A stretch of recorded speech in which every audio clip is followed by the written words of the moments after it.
في كل حارة كان في حد ماشي في حاله، لا بيتدخل في حياة حد ولا بيتكلم كتير ولا حتى بيطلب حاجة من حد، بس وجوده كان بيطمن.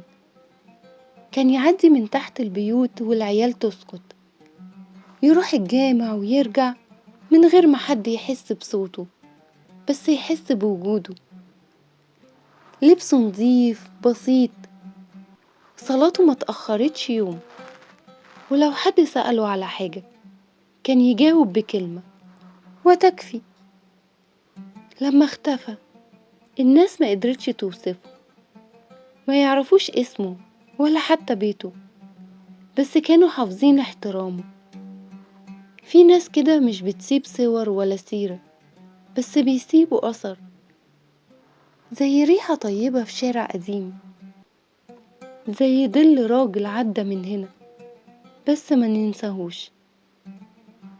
مش كل اللي يبقى في القلب لازم كان قريب، ومش كل اللي ساب علامة كان بيكلمنا.